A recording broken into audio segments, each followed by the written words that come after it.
Good night, everyone, and welcome to what is the final episode of season 2 of Lewwe Chat. I just want to first and foremost thank everyone who would have been a part of the panel, all the special guests, and of course, all of our loyal, lovely viewers. Tonight, I have with me the wonderful Sarah Drayton. Sarah, how are you doing tonight? I'm good. How are you doing?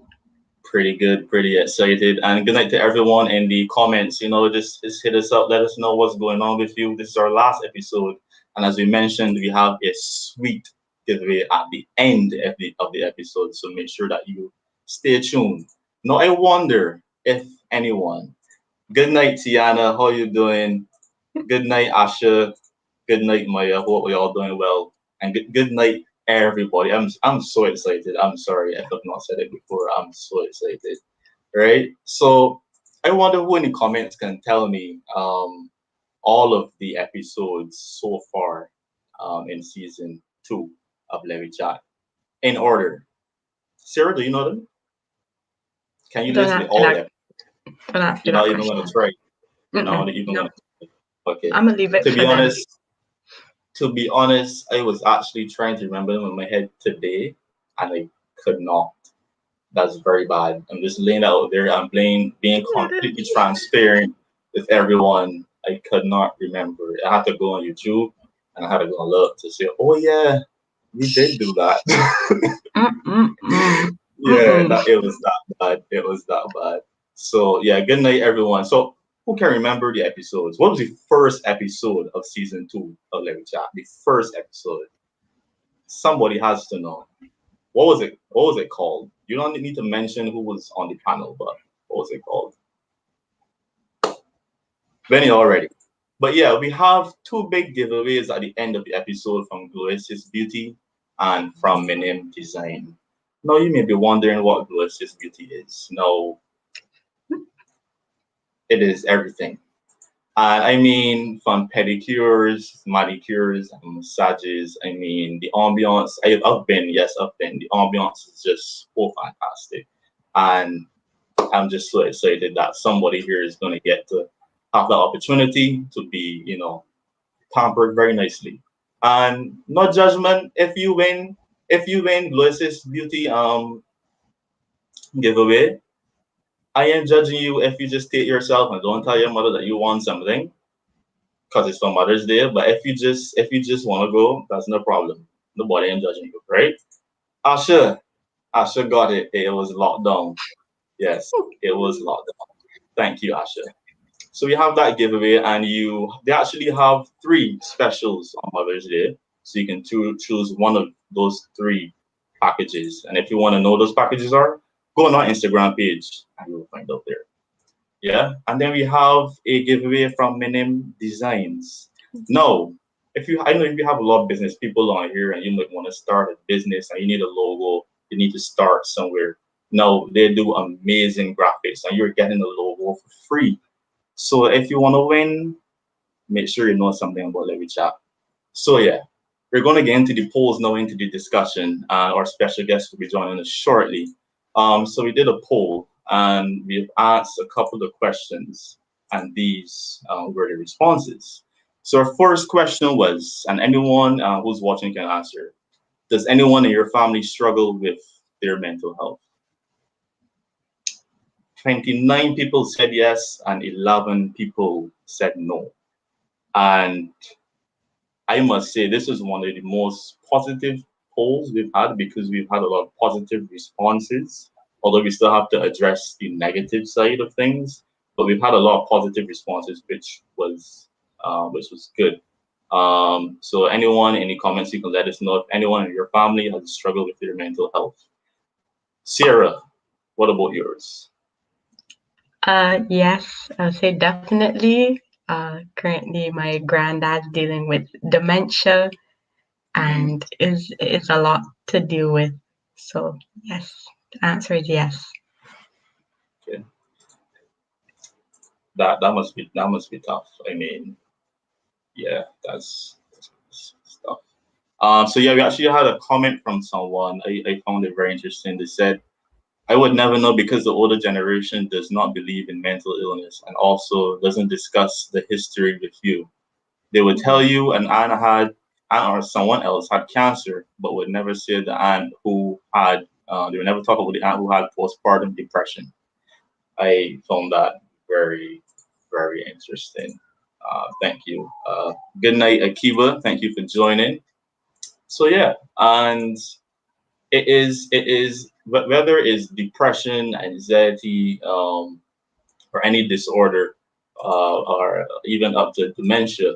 I believe we've all faced a challenge. There are a lot of families who've been impacted by mental health, right? We really want to tackle that tonight and look at just not the mental illness, but the actual just mental health of persons, the mental well-being of the persons in that family, the relationships in that family, and how everything is happening in that family. Because out of everything we've spoken about over the last season, we realize that everything ties back into family. And it's funny because, and I've said it when Dr. Charles was on, like, our family, we as individuals impact what happens in our family, and then our families impact. They have that impact on the community. The community has that impact on society, and society by extension, the world. So we really have to get to the root of the problem, and that's what we're all about. We have to start ourselves, and then from ourselves, that contributes towards the family. And yeah, I just want to move on to the next question in the poll was, do you have a good relationship with your um, persons in your household, your immediate family members? We received a most positive response. 26%, 24% said yes. We had about 7 people saying no. So it's good that majority of persons have that good relationship with their family members, are able to communicate with their family members, efficiently with the siblings, have good relationship with the siblings and parents. That's if you do have siblings. Do you have any only children watching tonight? I would just out of curiosity, just out of curiosity. That's something I actually want to get into. I wonder what it's like. But we move. Uh, yeah. Please, So for yourself. yeah, our last question was, do you want to raise a family one day? No, the majority of persons said yes, 39 said yes, and 5% said no. And unfortunately, we did not get a why of why they don't want to raise a family one day. So yeah, those are our poll questions. And just to introduce our discussion, family life can be a place of refuge and security built for some, is a source of pain and disappointment. Our families absorb many of the stresses and strains from the outside world, and the pressures can boil over. Sometimes a personal problem, particularly in a young person, can overwhelm a family, and there seems to be no clear way forward. At other times, changes within this family leave other members confused and angry or hurt.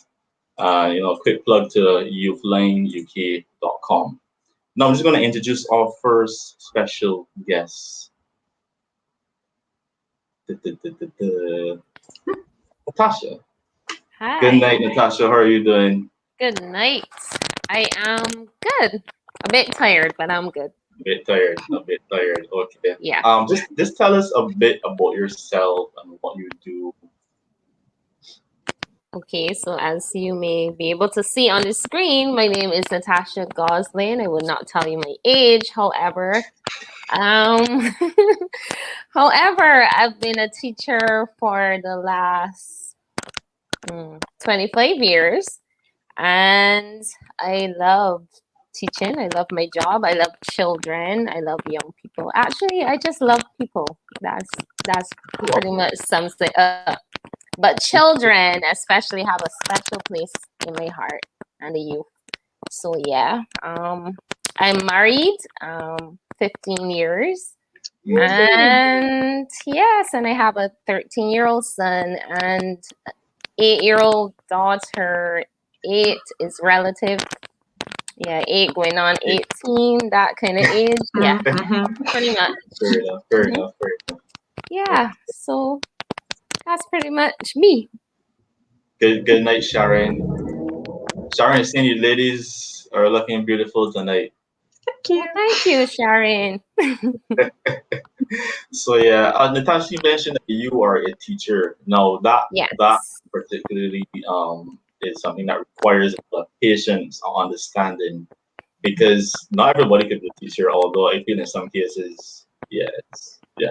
But having that patience, having to deal with students who have so many different personalities and so many different learning styles, how do you manage that? Because you can't deal with the class as one all the time because persons might take a little longer to catch on, like me when I was in primary school, right? So how do you deal with that? Okay, so like you rightly said, we have children obviously with varying learning styles and abilities, children at different levels and stuff like that. So let's see, a class would be like, let's see, I can safely split my class into sections where I know my class, this amount of children, they learn a lot by visuals. That's how they learn. This other set, they learn auditory. So I know I need to get some recordings done for my class based on what I'm teaching. I can put them in a group to work with themselves together, and they listen to whatever I have pre-recorded for my lesson. The ones Oh, over here that are dealing with visuals, I have posters, different manipulatives for them to work with, the visual aspect. And then there are some that just can't sit and focus. So I have to find activities that would cause them to still learn while they are still moving. So that is how you can balance some of the learning styles. Of course, there will come times when they all have to come together as a class and would have to sit per se, even the ones that have to move around. And that is a given because they can't always move around. But we tend to make sure that we cater to the specific needs, and that way you get more out of the children, more learning takes place. And for the teacher, obviously, it will be less stressful because you are able to put forward your lesson for everybody to pretty much understand. right. That's good. That's great that you go to that length to make sure that everyone in that class is catered to and that they understand and the class is able to move forward more or less as one. And that's Yeah. great. So then into your home life now, you have children that are two different ages. Not a not a huge gap. Um, so how two different Oh, personalities. yes. You have a boy and a girl. Oh, yes. So, so question though, did you become a teacher before you had your kids, or was that Oh, yes. Yes. okay? Okay. Yes, I did. I've always wanted to be a teacher. So I started off with my grandmother's plant pots. They were my children, basically. So I had good training with them. Pot. Pretty much. Yeah, the plant pots. They were my kids with their names and everything. Yeah, pretty Okay. much. Akiba is saying you're a good teacher. Some don't do those things. Keep up your good work. Definitely. Thank you. So yeah, if you're kids, how do you handle that? The two different personalities, different ages, and yeah, boy and girl. Yeah, boy and girl. All right, so let's see. Let me start with my son. My son, he is 13, obviously in secondary school, and for him,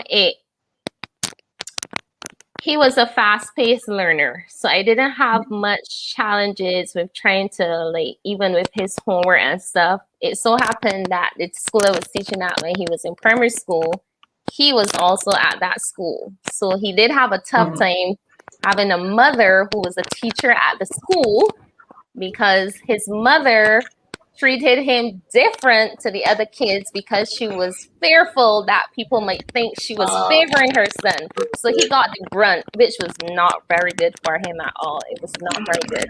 I remember one day he came because he ended up obviously in my class as a student, and he came and he got all right in something, and I told him very good, and he said, teacher, because obviously I don't let him call me mommy at school. I said, teacher, you have never told me that. You tell all the other kids. And I felt horrible because in my effort of trying not to, make people think I'm favoring our children, favoring my son, I did not realize that I was actually doing some real damage to my son in terms of self-esteem and stuff. So I had to correct that immediately. But like I said, he was a fast-paced learner, so I didn't have to do a lot with him in terms of academics. And even in terms of his personality, he was easygoing. He was very obedient and very kind and all those things that you're proud to say as a mother, right?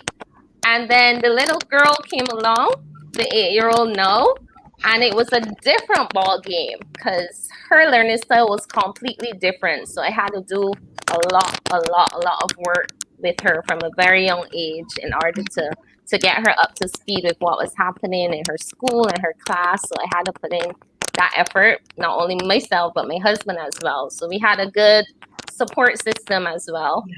And on the side of that, her personality was extremely different to my son. She was an yes, mommy person and yes, daddy. She would challenge almost everything you say. So it's like, why not?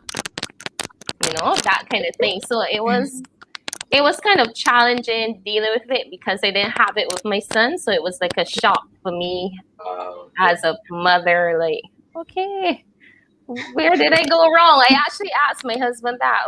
Where did we go wrong? Because this little girl is nothing like her brother. But then I understood she's not supposed to be. She's supposed to be her. He's supposed to be him. So we found our way, and we found how to handle each child at their level and deal with the personalities and all of that stuff. So that's pretty much it.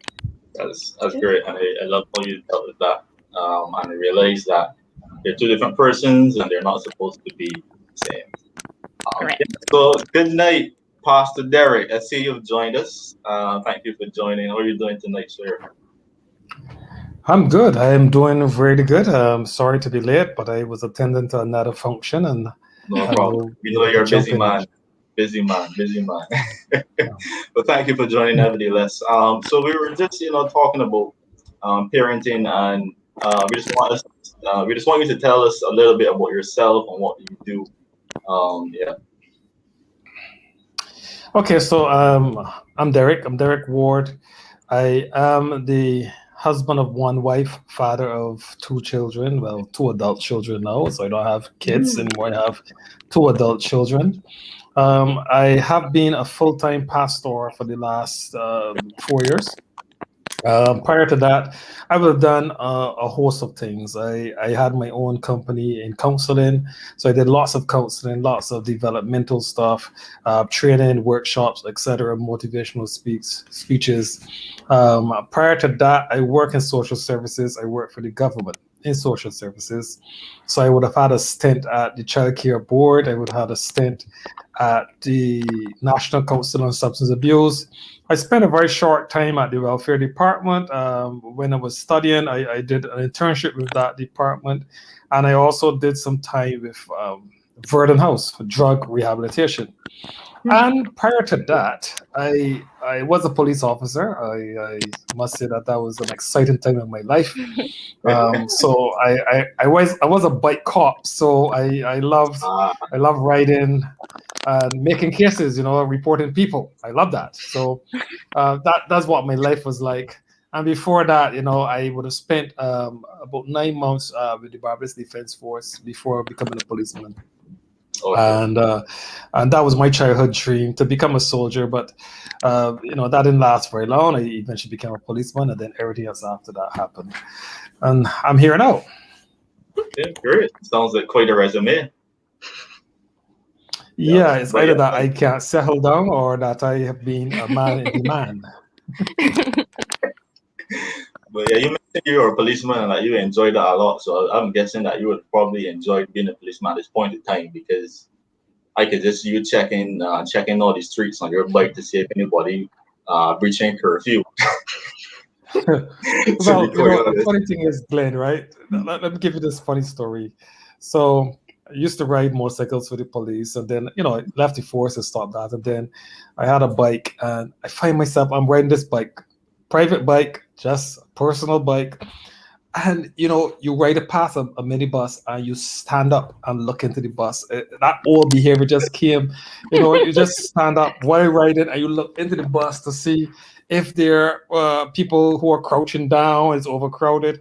And I was like, boy, you're not a policeman anymore. You need to stop that behavior. So I do miss policing Uh, sometimes. I do miss being on the road, especially when you are driving and you can see people doing crap. mm, I just miss that I can't pull them over anymore and throw the whole book at them and what's not. So, yeah, but that was a fun time of my life. It's now the past. I'm not as young as I used to be, so I'm not sure if I can run behind criminals. fair enough. So you spoke about having two teenage, well, not teenage, adult children now. So what was it like? What is the family dynamic like? How was it raising your children? And that switch from being, just a married couple to no married couple with children. Well, I've always said that my children were blessed. My children had two parents, but they had four grandparents. And therefore, we would pack them off to the grandparents and they did the raising of the children, and we enjoyed life together as husband and wife. So it served us well. Um, but, we chose to wait. And I would say this to anybody who's getting married.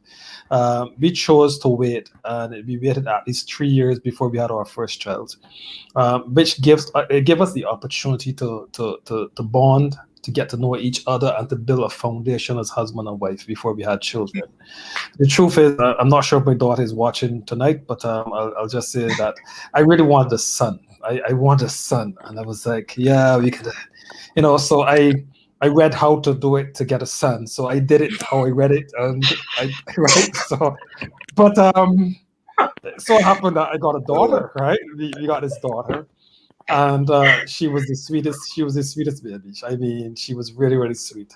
So much so that when we started talking again about children, is that I thought I wanted another daughter because she was really, really Mm, sweet as a daughter.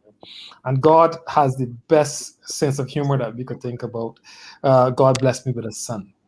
And my mother said to me, maybe 5, 6 years after my son was around, my mother said to me, God has given you the opportunity to raise yourself because your son is so much like you. He behaves like you. He thinks like you. And it was a different dynamic. Raising a daughter is mm, one thing, raising a son. And I've often said to parents, each child should come with its own manual.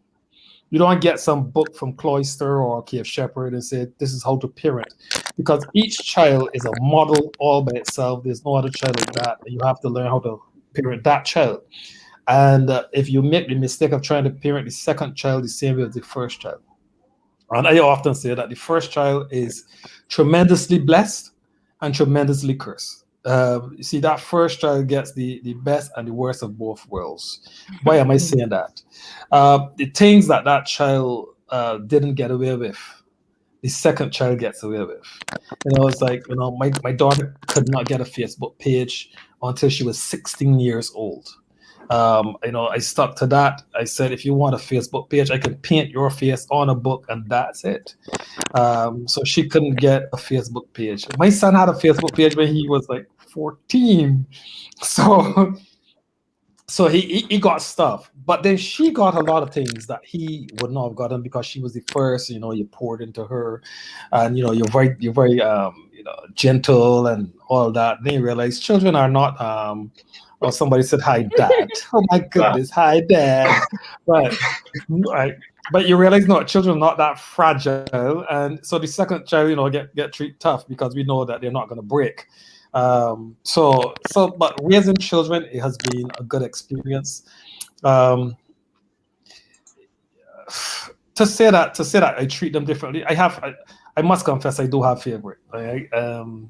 And I can afford to say this online. I have a favorite daughter and I have a favorite son. Me too. Or if you want to put it otherwise, I have a favorite first child and I have a favorite second child. Yeah, me too. Good. So, right, but you treat them differently because they need different things from you. And right now, as adults, we treat them differently because they have different needs. My daughter has different needs to my son, and therefore we might treat them differently. But I'm tough at times. I'm not a beater. I never was a beater. I knew that I was not a beater, so I married one. So if anybody had to get beat, she was the beater. So she was a drill sergeant, we call her in our house. She would snap at them and stuff, and I would come in. I was the nice cop, she was the bad cop. But when I punish, or when I institute some form of discipline, it was seen harder than if she beat them. Because if I ban you, like my daughter's there, she better type and say that I took away her phone once, and it was gone for like 6 months. She was like complaining, phone was gone for 6 months, because I'm not gonna beat you, but I'm gonna hit you where it hurts more. So I take away the stuff that you dwell on. And then I am a counselor, so I will counsel them. So there's a lot of talk. So when they want to sleep, I'm still talking. No, you can't sleep. Let's talk. So that was part of their growing up. Now they're adults, and the reality is I have to come to grips that they're leaving, and I'm going to be left in this club alone. Probably sell this house and get a little 2x3 house down the corner or something, because they're going to be gone. And we have to come to grips that life is about a disconnect. From the time you were born, you're disconnecting. So when we had those babies, it was nice. We held them tight. We did as we like. But at 4 years, 5 years old, there was a disconnect. They went to school. And then at 11 years, there was a further disconnect, because now I don't know all their friends. And the older you get, the disconnect happens. And then, your daughter comes home and says, Daddy, I'm getting married. Oh my God, you're not getting married. What marriage are you talking about? And that creates a major disconnect. And then ultimately, prayerfully, I will die first and leave them, and they will bury me. And that's going to be the ultimate disconnect between a parent and a child that we have to come to grips with. I've always said to my children, I'm not going to bury you. I want you to bury me, because that is the laws of logic. Not that God can't do it the other way around, but I would want to live and let them bury me and continue the legacy that I've created for them. Well, that's good, and it's good to see. Good night, Arnold Goslin. Because he's asking who is a nice looking girl in pink. Oh boy. Yeah, so this is supposed to be a serious chat. I thought I was invited to a serious chat. I know he's coming in here with this. I'm taken. Sorry, I'm taken. So yeah, it's good to see that you both have really played a part in raising your children and really enjoyed that experience.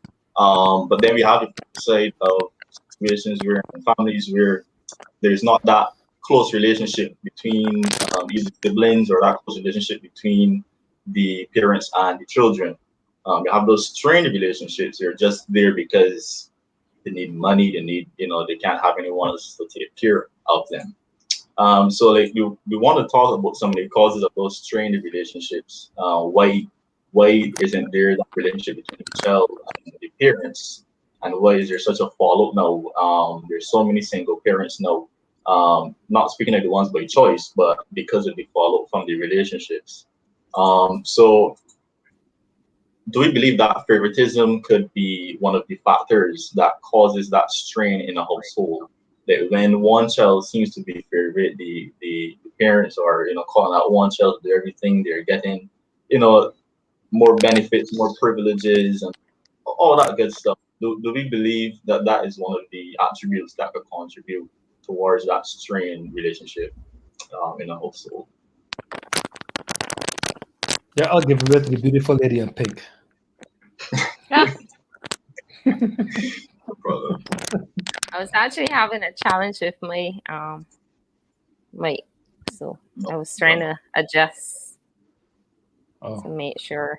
so you want me to oh, jump in then? Yes, you can go ahead.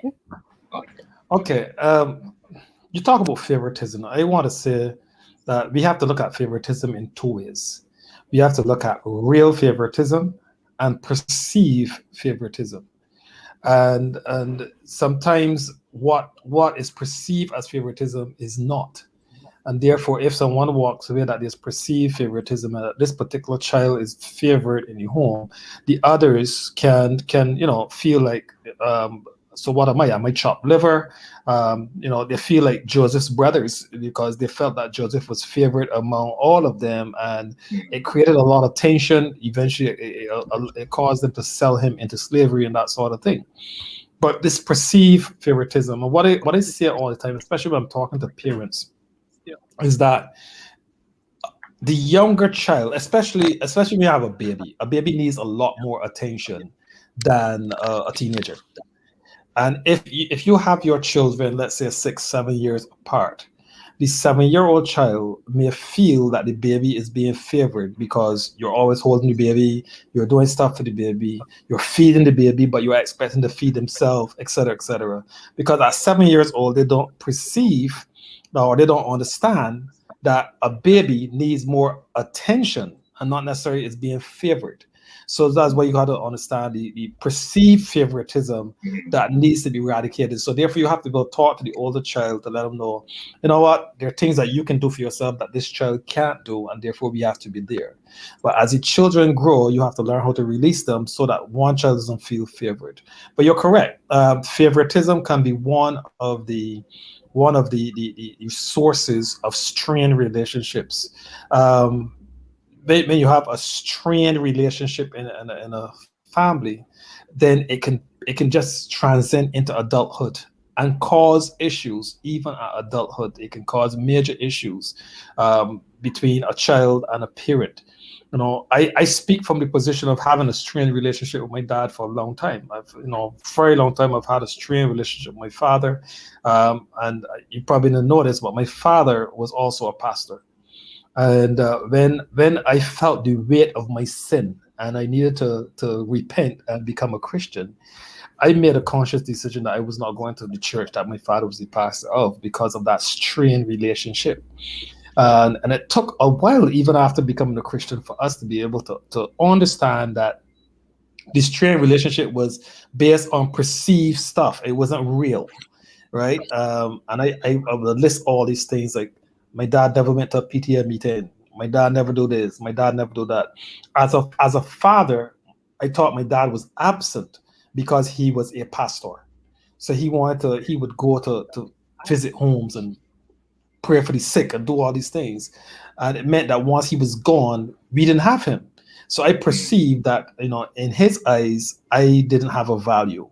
And that transcended into our adulthood, and it caused a strained relationship until about maybe 3 or 4 years before he passed away, when we were able to mend that relationship and start to work on being better as a father and a son, and also being better as two pastors, pastor in two different churches, and being able to relate as pastors and as father and son, recognizing that what I perceived was not necessarily what was real. Thanks. You can go ahead. You can go ahead, Natasha. Okay. From my personal experience in terms of our kids, I would see my daughter, who is the younger of the two. My husband would spend lots of time with them and then go and do something. From the time he goes to do something, my daughter would say, "You don't spend enough time with me, Daddy," because she's daddy's girl, by the way. So I can understand a perceived thing from her end because she basically craves her daddy's attention. And when I tell you crave it, I mean like really crave it. And it's not that she's not getting the attention, but she thinks she has to get all of his attention. So that's the problem there. And then on the other hand, with my son may say, oh, his sister gets more attention than him. So they're like Pastor said, there were times when we had to explain the reason why your sister was getting this attention was because she's obviously younger and there's certain things she can't do for herself. So therefore we have to make sure we basically give her that attention that is needed. And he didn't understand that I think he's still grappling with it a little bit, but he has a better understanding now that the reason she was getting this attention is because she needed it more than him. So I think it does cause problems in families. I'm not sure if that's my thing that's giving a feedback. You guys can hear me well? Yeah, I can hear you well. Okay. So like I said, I think it does cause problems in families and can cause strained relationships, as was mentioned before. However, I think there's a give and take, because some children may perceive that their parents aren't giving them enough attention, and it might be the case where the parents are, but it's not the kind of attention that the kids really expected that parent or those parents to give. So for me, it goes both ways, from both child and parents' end. It's true. Thank you for that, Natasha. Sarah, have you experienced as a child yourself? I believe you do have a sibling. I Do you do. think that there's, a favorite, or as you would have thought about a perceived favorite? Well, me and my brother actually did not have a good relationship when we were growing up. From the time I came home from the hospital, the first picture we have together, he is crying by my crib because he Oh wow. wants to know when she's going home. I was not welcome because it was just him for 2 years. So he's like, who is this other being that is now taking attention away? So we would have a lot of good moments growing up. I mean, we have pictures where we're smiling and stuff together. But there was really like always this like, okay, yeah, you're being annoying now. Like let's just spend time alone. But kind of when we became teenagers and actually when we started dancing at the same place is when we actually started to connect. But that was after we basically took our own time to relax, find what we like apart, and then now we have a good relationship. Favorites? No. Maybe our parents like us both because we're not in the house anymore. I think that's the happiest thing they're about. But no, I never felt that one child was favored more than the other. He would get treats and spoiled sometimes. I would the same. So I would say in that sense, I think we were treated fairly. But yeah, for sure. Okay, well that's good. And on my end, just before I speak about myself, I just want to know if anyone in the comments, if you've ever experienced favoritism or perceived favoritism within your household. But from my end, I have two brothers, by the way, older brother and a younger brother. And I was growing up, me and my older brother had kind of a strained relationship. He was very to himself, right? And yeah, I remember specifically one time I had a roti from the fast food restaurant of my heart. He had a roti, and I bit a piece of the roti, and the man did not eat the rest of the roti. The man was vexed for the rest of the day, and I was just like, yo, this guy. But yeah, we never used to speak a lot growing up, but that has our conversation has increased. With my younger brother, when he was born, I actually remember telling my parents in the car before he was born, I want a younger brother because yeah, I need some balance. And they actually listened to me. So a couple of years after, they actually, I was like, okay, cool. But yeah, me and my younger brother had the closer relationship. I would entertain him a lot. We would play a lot together. We would do things together.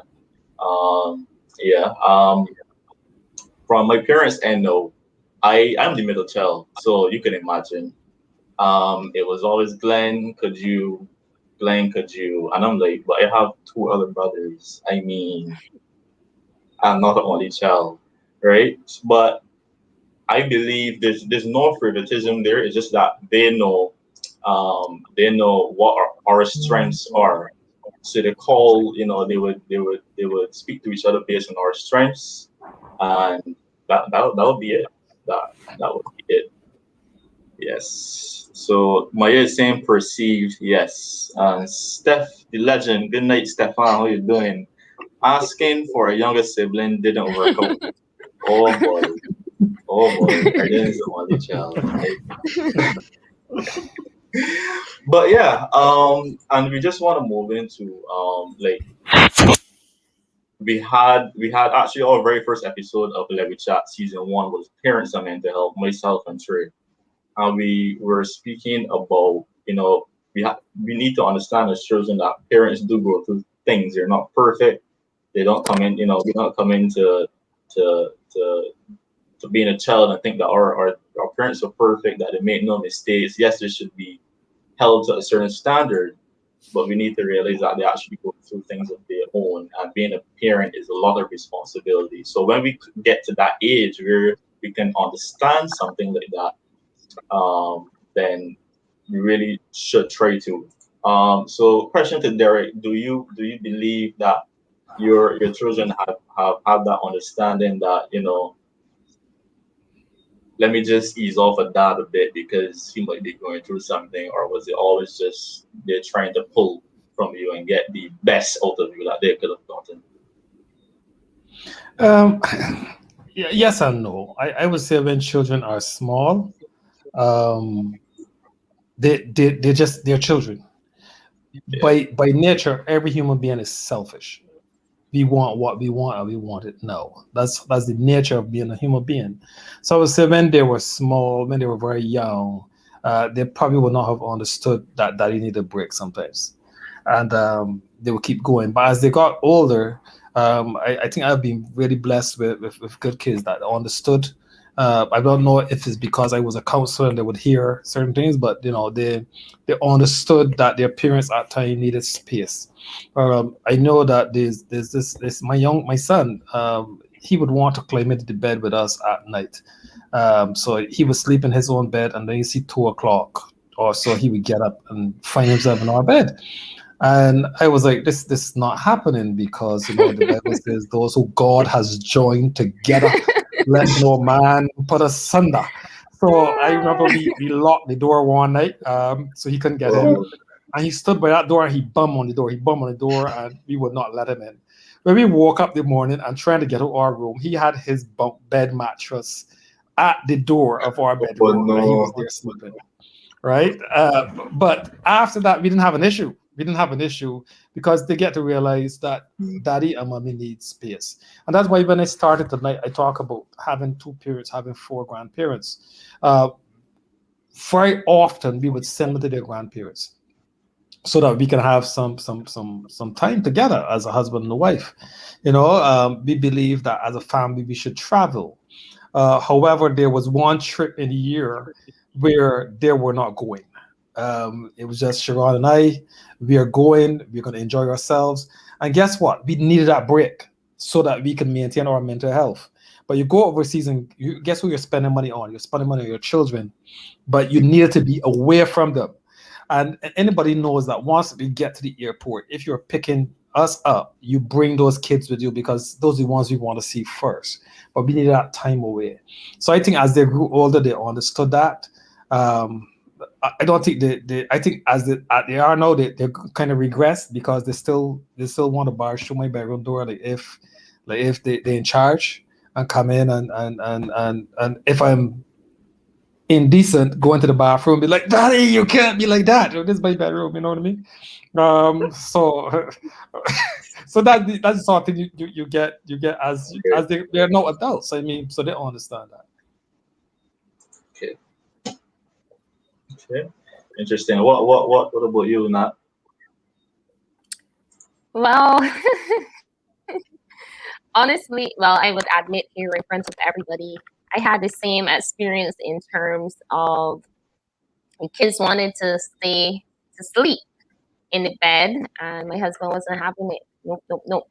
So we did the locked door thing, and I felt like a bad mother. I actually cried the first time because my daughter would religiously wake her at 3 o'clock and knock, and she, unlike my son, she's not gonna stop knocking on, I guess, unless she falls asleep or whatever. My son would not, and when he hears no answer, that's it. But she's very determined, so she would not. But she not only wanted to sleep in the bed, but she wanted stuff to eat because she believes in eating. So at 3 o'clock, I was like, wait, every morning this girl, and my husband said, no, the door remains locked. And at first it was hard for me as her mommy to just leave the little girl outside. But I'm glad that my husband was the, as rightly he is, the man of the house, and he said, nope, the door is still locked. So eventually she got the message. She was still no and then try a little thing, but I have gone past feeling like a bad mother having to have her locked outside of our room. But yeah, so that was one of my experiences and stuff. And sometimes I do think as a mother, for me personally, I still I'm challenged in that area of understanding, well, you know what, I have to kind of like let go and let these kids understand, that's you're a certain age now and certain things just can't happen. So I'm still working on me as it relates to that, but I'm glad that my husband is the one there to say, well, this is what it is and that is what it is. So yeah. That's good. And we've spoken a bit about discipline.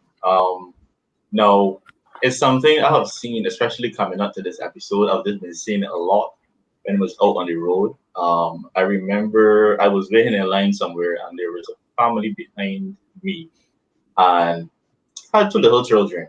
Couldn't be any older than 5 or and they were just like running around, keeping noise, not too much noise that was unbearable for anyone around. But and the mother and I guess some of her friends were just like, "Hey, you don't shut up about here. I will lash you. You want legs? Take up your belt for she." And I'm just like, what is going on? And there is like they are causing more of a scene than the child themselves, and I just don't understand why. Like that's a huge pet peeve for me when persons have children and they expect the children to act like adults, especially at that age. Your child is not going to stand up at attention, be quiet, see pretty things. Ice cream shop. I mean, they are going to exclaim. They're not going to be calm. So I don't know why. Like this is something that I just see a lot. It's just okay, ready for the bell, and you shouting at the child, and it just really upsets me. Um, but in terms of discipline, what do you think is the correct route? I know Derek, you would mention your wife is one to really, you know, get in there, and you would discipline in a different way, where it will actually hurt them in the long run. Um, but don't you think that kind of stifles the child's personality and stops them from allowing to express themselves and just be them, because that child then feels pressured. They don't want to keep any noise because they know they're just thinking about a belt whenever they go to open their mouth. They're just seeing a belt, they just see the belt in front of them, and it's just always that expectation of when I open my mouth, if I keep too much noise or if I express myself, there are going to be consequences. So what do you believe are the dangers of that? Okay. I would say that I see discipline more than just a belt or take away stuff. Discipline is a lifestyle. You create a disciplined environment. So by now you could know that I'm a trained man. The reason why policemen learn to march and soldiers learn to march is because they're creating discipline, so you can follow instructions, etc. So I believe that when you create the environment for discipline in your home, the tantrums that you see on the outside are significantly reduced. because I don't have to respond and throw a tantrum as well and take off my belt. And I have a serious issue with that because the parent is embarrassed, and therefore to deal with their own embarrassment, they throw a tantrum and try to beat and stuff. I think that not every offense, sorry, not every infraction requires lashes. Sometimes it is like, you know what, you've learned your lesson well. You went through that. You know what it is. You've learned your lesson. You move on. So you have to create those environments, but they need to know that they, if you do this, this is what the consequences are. So I have a brother who was also a policeman, and when his children were small, I walked in his one day. I could not believe it that he had the laws written out for his house. He said it is an offense to ABC, and should you contravene this section of the offenses, this shall be your punishment. And he had the laws written out in his house, and I mean, I was like that dread or that dread for I mean, but he was a police, right? But I believe that we know, and this is what I'm gonna say now to parents or those who want to be parents. When you create a disciplined environment, you have to be included in that disciplined environment. So if I say in our house, this is what I expect, I can't go and do what I told him not to do and then say, after all, I'm the father. Right. One of the things that one of my pet peeves is leaving stuff in the sink at night. I don't. If I wake up in the morning and there's things in the sink, I'm not doing breakfast. I'm gonna walk back out. I'm not. I can't function in that environment. So if I expect my children to wash up their plates at night, I can't be the one leaving my plate in the sink because I'm setting a double standard. So discipline governs the entire family. Now, yes, there are times when you have to slap. I believe the Bible gives us the authority to do so. And I also like to say that a slap is the shortcut to the brain.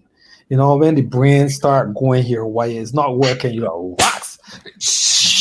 Everything just going back into place, right? It's like, oh yes, right? So I believe that. But if I beat for everything, then my children are not going to trust me, right? And they think I can't tell daddy this. Actually, today, right, my brothers posted something. We have a brothers chat, and I laughed. And my brothers posted something. I want to read it. I want to read it for you tonight. They said, "You lost your mother's $400. She beat you, then your daddy beats you. Then you go into your room and find the money on the bed. Do you give the money back?" So that was the point. And I said, well, if you go in the bedroom and you find the money on the bed, that would result in a third beating. So you got beat for losing the money, and then you get beat for finding the money. And that was the type of household that you grew up in, right? You feel you get licks for everything.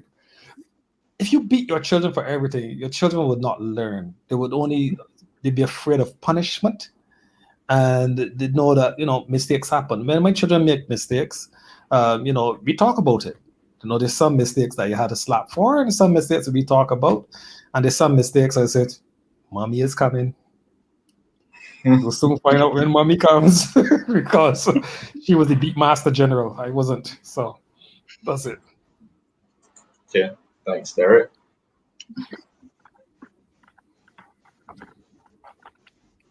So I guess I can jump in here. Yeah, sorry. Yeah, that's all good. That's all good. What I can say is that for our family, we believe in punishment for certain things. I don't know if saying we believe sounds really cruel, but that's just the way it is. I grew up with my grandparents, and it was lashes for everything. Actually, for every word that came out of my grandmother's mouth, it was a lash. Like, I told you not to do this. Yeah, so I had that upbringing, and it did somewhat keep me in line. I will be very honest, because I feared those kind of lashes. Like, if she had long sentences, oh boy, you would know the half. So it drove me into this thing where I would even be afraid to think anything, even if I wanted to go and take up a cookie that I shouldn't, that she made. even the thought, I was afraid that she would know what I'm thinking and just beat me for it, because it was lashes for every single thing. And I literally said to God one day, when I get my children, I went to from one extreme to the next. I said to God, I will never ever punish my children, not me. I will not give them a lash. I will not put them in a corner. I will not do anything, because of what I experienced and what those lashes did to me. That was where it drove me. I was determined that when I get my own children, this would never happen. But then I saw the light. I had to repent of what I said to God. If not, I would be going against what I said to God, because here I was. I got my own children, and obviously I understand if I want them to come up in a certain way, there's certain disciplines that we have to establish. For my son at age 13, I honestly don't believe that I have to give him a lash for anything, because like I said, generally he's very obedient. My daughter, generally lashes don't work for her, but like the pastor said, you have to know what would hit home. For my daughter, if you take away certain privileges, oh, that really, really gets her. And then she begins to think, you know what? I will make sure I don't do this thing to get this sort of punishment again. So I think for different families, it varies in terms of the punishment. I would not say to parents, don't lash your child. I wouldn't say to a parent, don't take away the phone for 6 months, like the pastor. But representing Echo Nation, I might say something different. But for me, it varies. And then the flip side to that, being a teacher, and I have seen over the years, children are one way either at home and different at school, or different at school and then another way at home. And sometimes my heart goes out to some of the parents, because I've seen where a child is like angel at school in my class, like I can get them to do anything, and then from the time the parent arrives, it's like, will you come here for a blah, blah, blah, and that. And I'm like, whoa, you don't speak to your parents like that. But then, like I said, for each home is a different scenario. So I'm always mindful of that fact. Like somebody may think that lashing a child, their child, is going to work in their favor. I might think that putting them in a corner might work. So I don't think there's one definite thing that we can tie down in terms of discipline. I don't think there's just one thing, but you have to know your child and what the limits are, and what you can do from what you can't do. But yeah. That's true. Thanks, Natasha, for that. Anyone in comments, you can let us know what type of discipline you experienced while you were growing up, and if it did work for you or if it didn't. Sarah, what about you when it comes to discipline? So yes, I knew about a cuckoo stick. And I used to hear when it would shift from under the microwave, and that's when I would know that I need to stop. Yeah, so we had a cuckoo stick for sure. We didn't really get lashed a lot. Me, if you just called my name and I knew you were upset with me, I would do the damage to myself. Yes, Michael, I do know yours. I do. So we'll sometimes get lashes. Michael didn't really get much lashes. Michael just kind of did. You know, he was a good child. Me, if you just spoke to me, let me know that you were disappointed. I felt hurt enough. There was no need to lash me. But of course, obviously, sometimes it's like, yeah. And I actually remember one lash that I got, because I got it at school because my mom was the principal of where I went to primary school. So that was fun. And of course, she needs to make sure that I am not treated with favoritism. So I understood what your son was going through. And I was like, how could you do this? I was like, why? I'm your daughter. How could you Betrayal. Yeah, it was betrayal. I said, jeez, I'm bread. So your mom lashed you at school? Like that's embarrassing. It was. But as I grew up, it then went into the phone takeaway. I used to stay up late talking to people, and they're like, you have school. So that's why it started to go on. But yeah, the lashes when we were like teenagers and stuff, no. And then we would But before we got any lashes, we would always have a conversation. Like we would always know what we did wrong, Mm. and they would explain it and then give us the punishment. It was never like a lash and then it's like, okay, let me tell you what was going on right now. So I think I really appreciated that.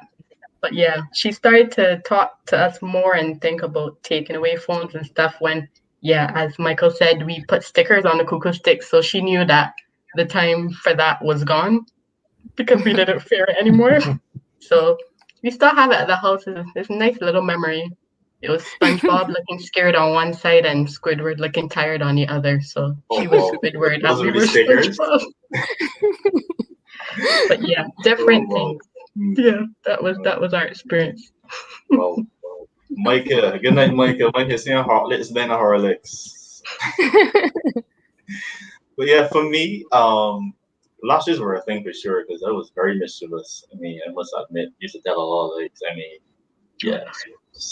I remember one time my grandma, shout out to Belva, she had my cousins. We were just there and we were doing a lot of craziness around the house, and she decided to lash all of us. Now she lined us up and she started to lash my brother, my older brother, and my cousins. When she got to me, I tear and left the house and ran down the road. She got on the bicycle behind me with a stick, and I made it was crazy. But yeah, and then my household now. Lashes never really used to do me anything. I actually used to laugh after or while I was being hit. Yeah, like I remember I would know when I'm going to get lashed, so I would go and put on more pants, and I just didn't start taking any lessons. And I just want to laugh. so yeah, I was knew how to trick the system, but my dad caught on, after a while, and started to use other methods of punishment. So yeah, and we talk about the relationship that is built and the trust that you have between the parents and the children. And oftentimes, when children are going through depression or anxiety or suffering with any type of mental illness or struggling with their mental health, that in a lot of families that they're not really comfortable with coming to the parent and talking about what they're going through. So then you find that your child is acting out, they're behaving strangely, but then the conversations aren't happening. Your child isn't comfortable coming to you, and you don't even want to think about, okay, maybe I haven't built the type of relationship with my child that they're comfortable coming to me, but we just could just get on the offensive of it. So there's that generational gap too, because there's a lot of what do you have to be stressed about? You're young, you don't have any responsibilities. There's a lot of that going on. So how do we ensure that that relationship is built, or even if it's not there now, in a family, how can both parents and children go about starting to reconcile and build our relationship? Because I firmly believe that as a child, you should be able to go to your mom or dad to speak about something that's on your heart instead of going. And you can talk to your friends. Friends is cool, but going to your friends all the time and not having that support from your parents or them not knowing what's going on could be very damaging. So that mentorship, I believe, is key. So how do we go about making sure that that is fostered within a family? Darry, you can go ahead. Okay. You were talking and my mind was racing away because I want to first say that it is best not to allow the relationship to spiral out of control until you have to try to fix it. Um, and sometimes we don't realize that it's spiraling out of control because we are so busy. We're so involved in so many other things. So it's best not to let it get there, then have to try to fix it because it's harder to fix than it is to maintain. So I would say work on the relationship with your kids, talk, even if you have to slap your children. Right? There need to be a conversation around it, though. There need to be a conversation. And I would often say to my children that I want you to be honest with me. I want you to tell me the truth. I'm not going to beat you for telling me the truth. But what you did may require some sort of discipline. I don't want you to figure that if you feel you're gonna get punished, that you can't tell me the truth. So I had to build that up front. And conversely, if they told me an untruth, and my children don't lie, so they wouldn't be a lie, it'll just be an untruth. If they tell me something that was not true, that I would really get upset, and that's where I would discipline. I would slap for a lie. If you tell me a lie, I'm gonna slap you. If you tell me the truth, we could get wrong with. So I would say work on that. Now, if you are in a situation where you have a strained relationship already, you have to work twice as hard. You have to be able to be consistent. So if I say, listen, this is what it is, I have to be consistent. They can't drop off. I can't pull back to old behaviors, because old behaviors are going to cause them to revert back to the shell that they were in before. So I would say to parents out there, to you young people who are not yet don't yet have children, you're looking to get children, be very consistent from upfront. Be present. Don't just stand in the house, but be present in the house, so that your children understand that daddy, mommy, they're here for me. I want that if my children go out, but I mean, they're on their own now almost. But if my child goes out and there's trouble, my child should be able to say, let me call daddy and say, come and get me. And not wonder, if I call daddy to come and get me, will he be upset that I was here, or that this was happening, and would he want to punish me because of that? So they need to know that this is a safe haven. I've said it to my children all the time. This is your safe haven. If you're out and you're in trouble, call. We will quarrel. We'll get upset because I gotta get out my bed or whatever the case may be. But we're gonna come and get you. So I would say maintain rather than try to fix. Okay. What Yes, about you, and Natasha? I agree. I agree with the pastor in terms of maintaining that relationship and that openness between the parents and the children or child, wherever the case may be. That is totally very, very important. When a child feels comfortable enough to know that they can call on you, then that is a big plus in my opinion. In terms of what we try to do, we try to I for one, I like I say, I have no problems with lashing, but I also would explain, well, you know that you were told, or we do have our own house rules, and we know if you do this, this is what would happen. So if you choose to do this, then you already have in your mind, you already know this is what will happen. So the easiest thing for you, and the way we can all work together and live happily, is just don't do it, right? And I have found over the time being a mom, like my children, our children, they challenge those very same rules. Like they try to work their way Yes. around the rules. One of the our children, we'll say who, would tell you, if I do so and so, would I still get that punishment, or could you like the person is trying to reason this thing, and like the pastor Lion, that's the one that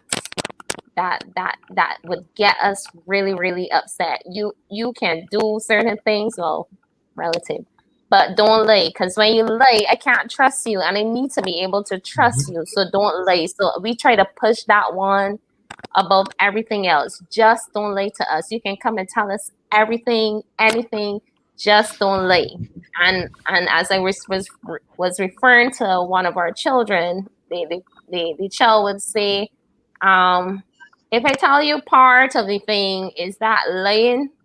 Say yes. You're not telling the whole truth. So you need to tell us the whole truth. So like I said, they challenge certain things, and it was quite an interesting thing for me, understanding and how they really think and how they really look at us as parents. Because like I said, on the other hand, being a teacher, I've seen certain behaviors, seen certain things with the children and the students in my class, and then how they operate with their parents. But being in it, like I think the pastor would have mentioned earlier, there's no manual that a book. Sorry, there's no book out there that can tell you really this would, well, it would tell you, but it doesn't work like that. People have to understand when you're actually in the position, that's where the experiences come, and then you have to make certain decisions and determinations that this is what works best for my child. I want to build a relationship where my children can trust me. So these are the things that I have proven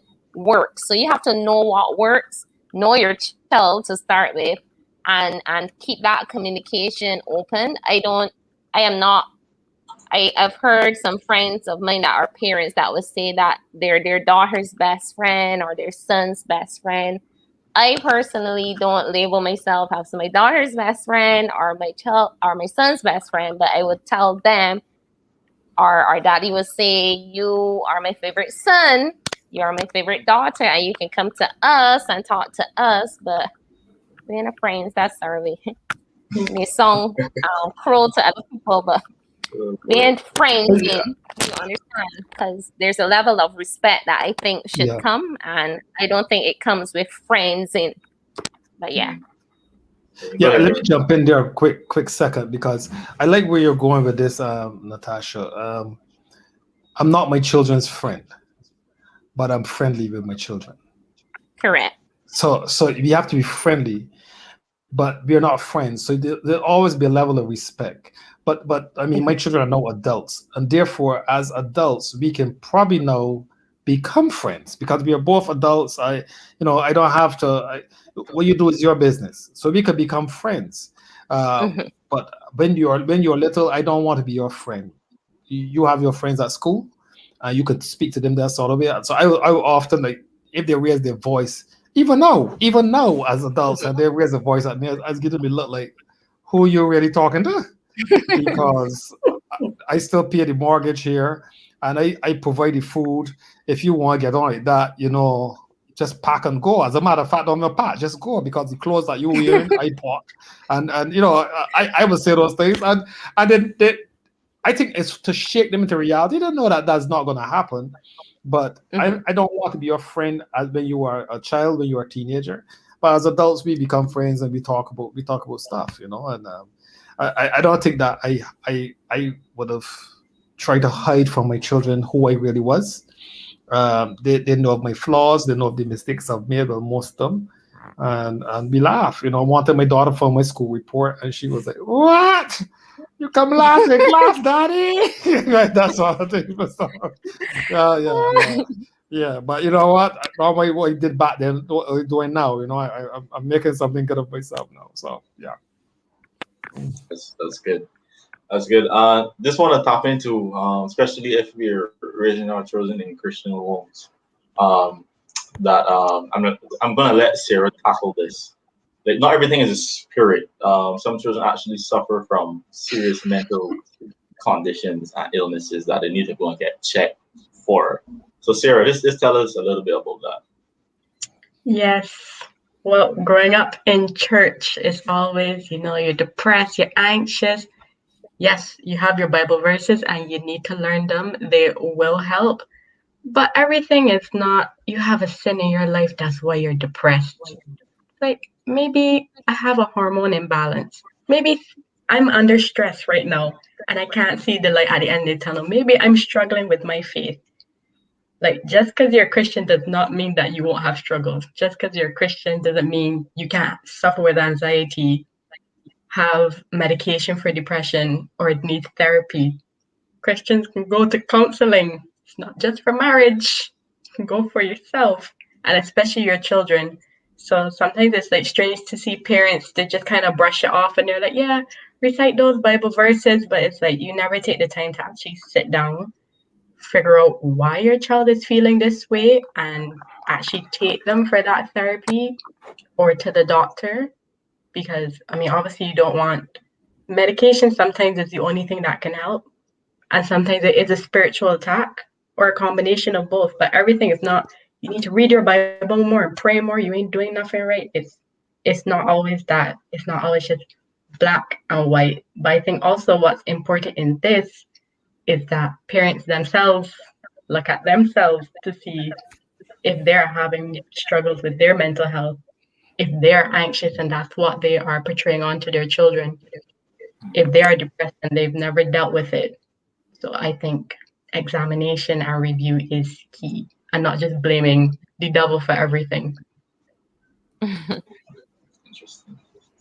Yes. Don't know if Pastor D or Natasha has anything to add to that, but I think it's a very good point.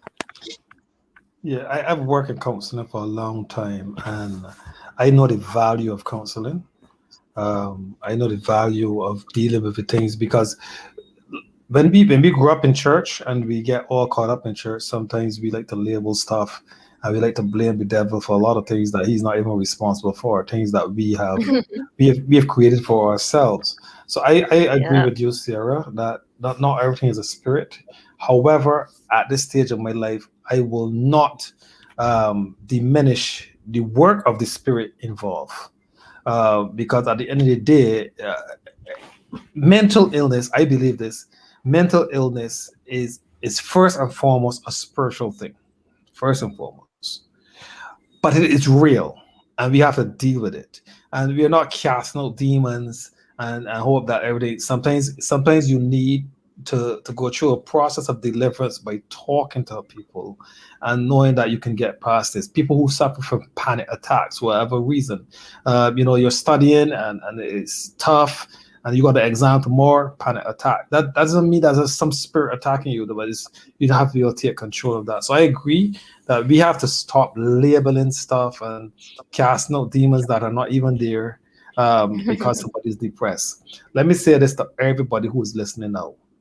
Every human being deals with depression. Every human being deals with depression. They deal with being sad for whatever reason. I'm also going to say that all of us have to deal with insanity. We all go mad at some point in time. Some people for a few seconds, and some people for a long time. But we have to deal with those things, and until we learn how to deal with those things, and I may say deal with it, you have to deal with it. You just can't be in a cycle in a loop until it continues. But yes, the spiritual thing cannot be diminished. However, we can't say it is only spiritual. I too agree with both Sarah and Pastor, and I would just add like from a teacher perspective. Firstly, I've seen children even in, let me bring it home to this COVID situation, being online. A lot of kids are not able to handle that, especially for my daughter when she was first going through the whole lockdown thing. Just the thought of lockdown for her was really, really traumatic. She cried a lot. Aria is a sociable being. So here she is now have to stay inside, number one. Then she's not able to communicate with her friends well physically.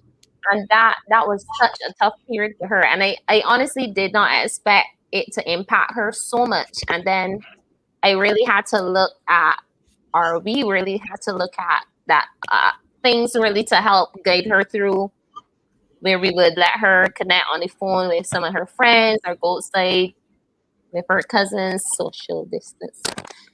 So for me, I was especially concerned in terms of children. Even I would often talk to my class when we are online just to forget the teaching. Let's just talk, because some of the kids they don't have people in their homes to talk to, and they just want to talk, and that helps with their mental health. And like the pastor said, for me, I always said there's a very thin line between being sane and going insane. Very thin line, because something can happen and you just, and I've seen it with so many people, well, not so many people, with a couple of people over the years. So for me, like I would have mentioned earlier, children have a very special place on my heart. So when I look at this whole COVID situation, I am deeply concerned about the mental health of a lot of children, because not everybody is in that family that would be able to help the kid to process everything that's happening and to walk them through it, and to have that good support system. So it is of a great concern for me, definitely. Yep. Yeah, as you mentioned, the COVID situation has really put that pressure a lot more on person's mental health. And it's something that a lot of us are trying to tackle now, and a lot of families, a lot of different organizations, which is good. So it's once we continue that, and school is starting back, and a lot of they're doing the phased out schooling. A lot of children opt for the online school. But yeah, in terms of, and this is our last point for tonight. In terms of spending time together as a family, because as parents we could get. Well, I'm not a parent, but y'all could get some pretty busy schedules, and doing this, doing that. You have to be out a lot. So spending time together as a family, how do you make time for that? Do we ever realize when there's a lack of that quality time between the family? Does anyone ever express that there's a lack? Yeah. So how do you deal with that? Start there. Okay. I think sometimes we overlook the importance of the time spent. And we are all Christians here, and I believe the majority of people on your feed tonight are Christians. And I'm not going to try to. I'm not going to try to say that prayer is not important, because prayer is critical. But I've heard the statement: the family that prays together stays together, and I do not subscribe to that, because I know families that have, um, I mean, real prayer time, and they spend all this time in devotion and all of that, and then you hear one day something going wrong, family not staying together. I am more of the person who thinks the family that plays together stays together. You know why? Because when you're playing, you're having fun. The endorphins are being released in the brain, and you start to feel good, and you remember those moments. You laugh.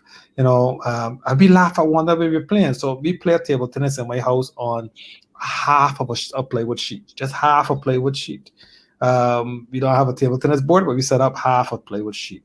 We play a Monopoly. We play draw something 10. I can't remember what it is. My daughter can put it in chat there.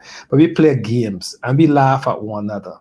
And when we play a Monopoly, we play a rough. We play it to, we bankrupting everybody on the board. And we watch how the children respond, because, when my daughter really, she get a beat, she just get, oh, I'm so tired. Oh, she got to go to bed. She's tired. She don't want to get beat. My son throws it. I done. But we play and we laugh, and the next day we can laugh. So I said spending time is critical. And let me say this: I'm probably the most senior person here in the whole chat, almost. But let me say this, right? Your children grow up fast, and before you know it, they're gone. I see Sarah is here. And Sarah is gone. She's gone. The goody pastor doesn't have her. Her brother got married. He's gone. So now they've gone to empty nest, just like that. And they're in their 50s. So they're still young. And they've got an empty nest. So we have to embrace our children while they're young, spend as much time. And yes, we get busy. You know what? Busy is not an excuse. And there are times when I have to say to them, just give me a break. I just need some time. And then there are times I just play, and I am the player. Well, I'm the player person in the house. I am always playing. I'm always wrestling with them. I'm always doing something, and because I recognize the time is going to come when I can't do that. They're gonna be gone, and they're gonna be doing what I'm doing now with their children. And every now and again, they'll say, "Go down by your grandfather, your grandmother, and keep them alive a little bit, and then come back." Because we go through that. There's their phases in life. So enjoy the phase when your children are young. Get involved. As I said, my father never went to a PTA meeting. I went to every PTA meeting. Furthermore, I became the president of every PTA that my children were going to school. So I was the president of all the schools of the PTA. And I think it's because subconsciously I'm thinking my father wasn't involved, and I needed to be involved in their lives. And what I've found is that when you have parents involved in their children's lives, especially, and Natasha, you're a school teacher. If you are accustomed to seeing a parent all around, the relationship you have with that child is going to be different to the relationship you have with a child where the parent never comes around, or if the parent comes to school, bash him out with the Collins. I say, who's Miss Goslin in here? Who's Miss Goslin? Well, Collins, and so I found that when we are involved, when we spend time, it makes their life easier, because even in school, they're treated differently. Now, my son, and he's gonna say it's true, my son fired a school teacher already because his father was the president of the PTA. So my father is the president. And he fired a teacher. I had to go and hire back the teacher quick because, I was like, I had to go down there and hire back the teacher because as president, my son fired a school teacher. So I'm just saying that because they thought that the title president me, I was important. And I had to go back down there and say, you know what, we take it back. We're not going to fire you. You get to teach tomorrow. That's all I think. Because my son just thought he could do that because we spent a lot of time together. He thought it was important. So. Yeah, thanks, Derek. Yeah, so Natasha, what about you? Spending time as a family importance? Okay, so first of all, even as Pastor Derek was speaking, I became a little emotional. I am an emotional being, by the way. So I often cry at many things and all things. So I was a bit emotional when you mentioned. I had to remind myself, hey, you can't let people see you crying right now. But yeah, when you mentioned the fact that the children become older and then they're gone, I have often said, I wish my daughter was older. I somehow didn't wish that for my son, even though he's the older of the two. And my husband will often say, no, let's just enjoy these years and thing.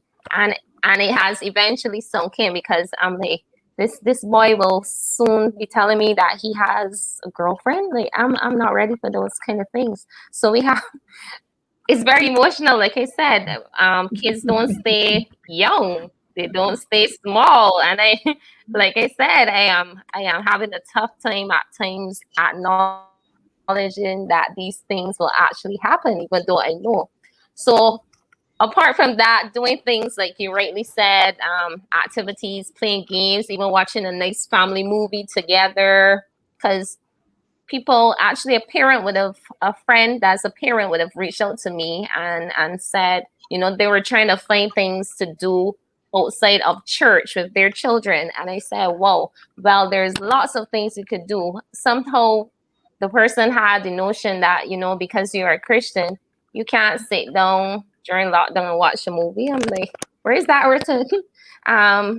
Yeah, you can't paint the picture to your kids that the only thing in life, and I say this with all due respect, that the only thing to life is church, because you'll be setting them up for a big disappointment, because that's not the only thing. Yes, we do church as a family together in our home. We will go to physical church as well. But then there are other activities, because you don't want the children to grow up thinking, oh man, the only thing is church. We just go to church all the time. We do nothing else. Because that also will cause a strain in the way the children view you, like the church masters, and there's nothing else. So we have to find balances and things that the kids will enjoy. And like Pastor Derek, my husband is the play one. So he knows about pitching marbles and these kind of things that they do outside. I am not a marble pitcher. I don't know how to do those things, but there are other things that I can do. So I know my weaknesses and my strengths, and I know my husband's weaknesses and my strengths, and then we can work together to make sure that our children are still having fun, and especially, as I said, during this COVID time, this lockdown time, because it's hard. It is hard. It's not only hard for them, but it's hard as parents. Because for me, as a teacher and a parent, obviously I'm teaching from home presently, and I still have to monitor what the children are doing while they are in school as well. So it is hard all around for everybody. But you have to find that balance. You have to find things that are fun, things that you too would enjoy as adults. And like Pastor said, they would have sent their children by their grandparents so the couple could spend time together. I know you would say you can't because of COVID, but You have to find things. Be creative. My daughter created a game outside actually, and it was quite an interesting game because she's very creative, and we were able to play that as a family. So you have to find things. It's true. It's true. And thank you for that. We've come to the end of our discussion, and it was so great. I learned a lot. I'm pretty sure that a lot of people in the comments that are viewing learned as well. So I just want to take the time to thank Pastor Derek and Natasha for being here and sharing everything that you've shared. Has been so insightful for us. Just before you go, any takeaways you would like to leave tonight with who's viewing? I mean, I don't mind take away some tenders and some. No royalties for Glenn. That's right. But, Well, I would just say but to those who are listening, the family is the bedrock of society. It is not the church. It is not the school. It's the family. In the beginning, when God created Adam, He made for Adam a family. He did not make for Adam a church. He did not make for Adam a school. Now, yes, we need to have a good balance of our marriage between the family, the school, and the church to raise children well. But the primary institution is the institution of the family. And I want to say to you out there who are now starting your families, building families, have families, I'm going to say to you, invest heavily in your family. Um, you know, I often say to my children, everything that I've worked for, everything that I am working for is ready for them. We've labored, we've built a house. It's really for them. We're going to die and go. It's for them. And they're going to grow up and they're going to get jobs. And everything that they do will be for their children. And that's how we pass it on, right? And I want to be able to leave, as the Bible said, I wanted to be able to leave something for my children's children. And, we are not rich people, so I may not be able to leave a big bank account or something, but I want to leave that legacy. And the only way that's going to, a legacy is only a legacy when it's carried on. And if my children don't love me, if they don't like to be around me, they're not going to carry on the legacy. Yes, we've planted a church, and that's going to be part of my legacy. But if I don't get along well with my children, they're not even going to want to go to church that I'm the pastor of. They'll prefer to go to some other church or don't go to church at all. So I want to create that legacy. And the only way that my children will want that is if I spend quality time with them and they know that I am their father and there's nothing I would not do to keep them safe. yeah. Thanks, Derek. Natasha, any takeaways from you? I would just like to say, well, to add, yes, I do believe family family is very, very important. But my heart goes out to those that may be watching us that, you might be saying to yourself, hey, I've heard both Natasha and Pastor speak, even Sarah, Glenn, of their experiences. And my experience was not half as good as the experiences that would have been shared. And what what is there about family for me? My family sucks, as people would say.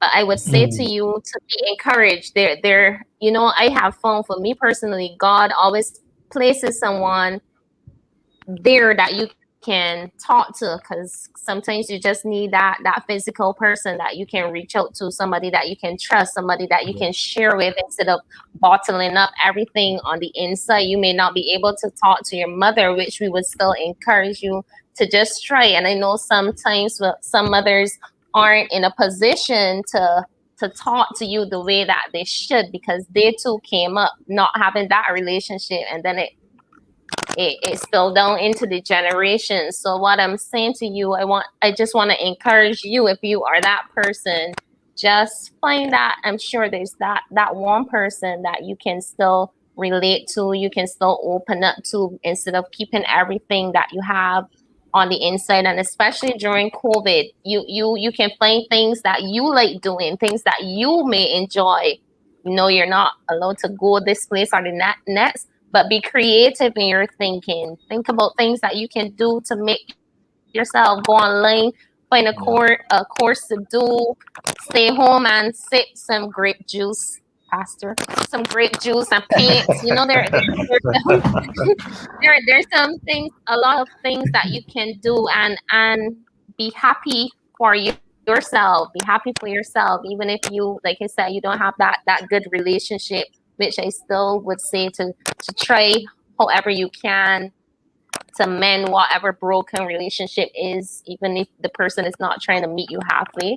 But on the flip side of that, make yourself happy. Do things that would make you happy. And of course, we know that God is the ultimate friend. You know, having a personal relationship with Jesus is the ultimate thing. He soothes you in a way that I can't even begin to explain, because I have experienced it for myself in my times of feeling lonely, depressed, even suicidal. I have felt before, and that feeling came only from the relationship that I built with him, just from talking. You know, you talk to him, tell him how you feel, how hurt you are, how confused you are, and he is able to minister to you. So that's what I will leave with you as well.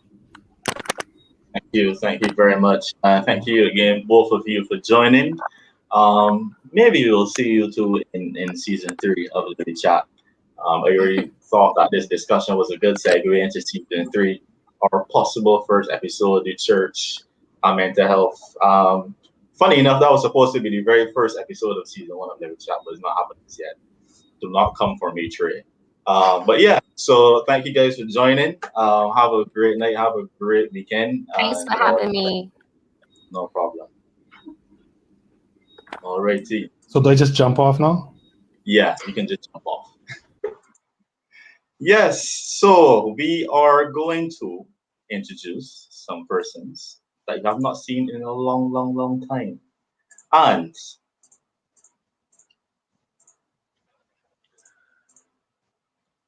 there's a lot of faces. A lot of faces. How everybody doing? Everybody doing? Trey, what's going on? Hey, cool, man. Janelle, Sophie, Rolene, and Sharon. What's up? Tired. For those of you who do not know, I'm great. For those of you who do not know, Janelle, you haven't seen her because she has become a national hero of SVP.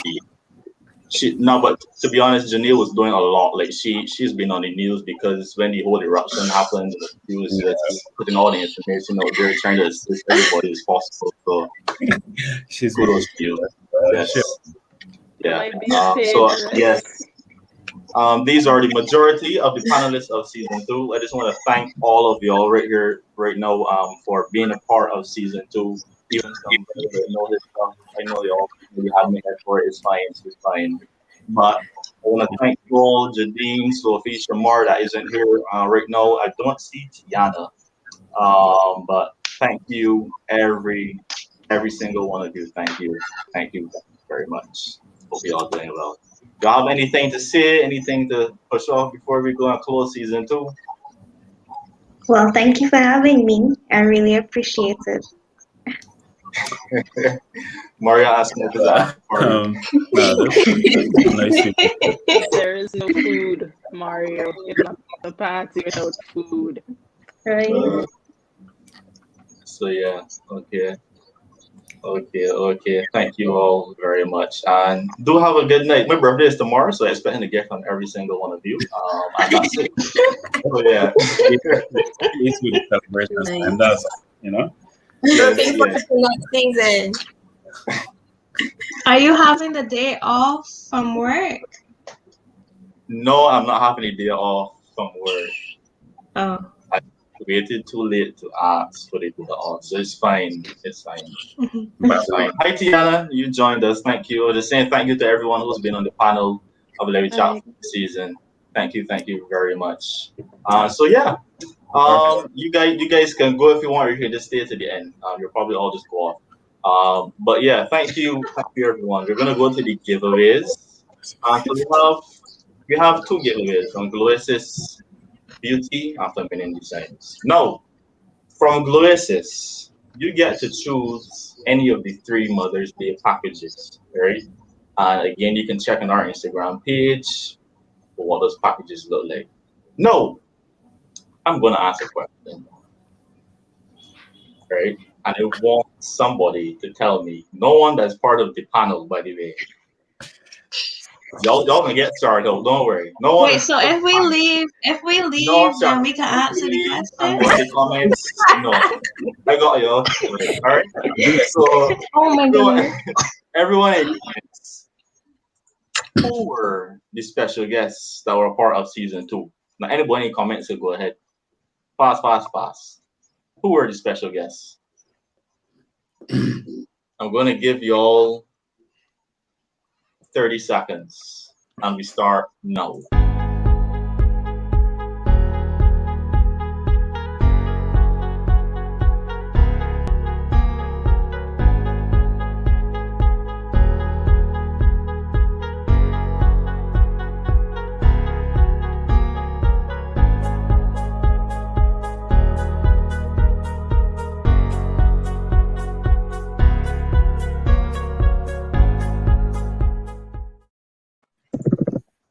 But I don't understand.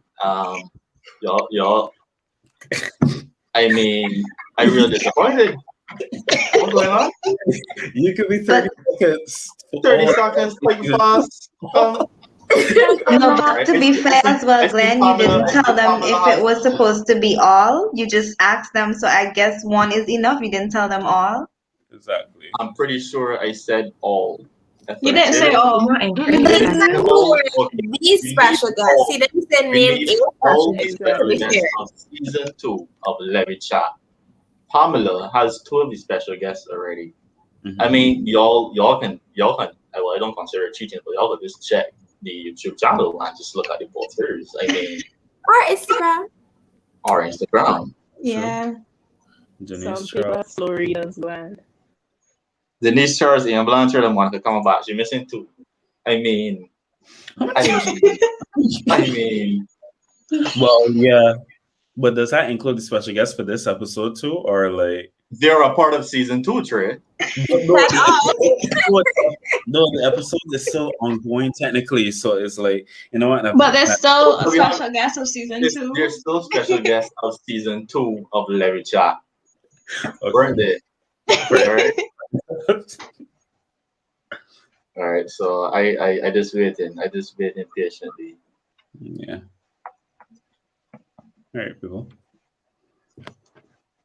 Glasses. That's a nice logo. Let's see. So it's a very nice logo. Let's go. Yeah, it really was too fast. I'm glad we've come to that understanding. Yes. Can we have some Jeopardy music, please? Okay. Yes, that seems fitting. Jeopardy music. I don't. Just sitting here listening to everybody breathing is unnerving. 3, Maya sent in one. Come on, Pam. You have one more guess. You miss.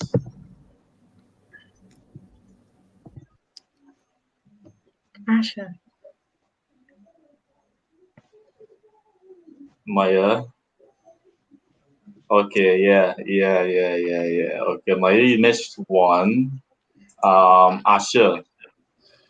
And correct me if I'm wrong, Asha has everyone here. Derek, Natasha, Denise, Charles, Ian Blanchard, and Monica Cumberbatch. So Asha is, let me just confirm, our winner. So congrats to Asha.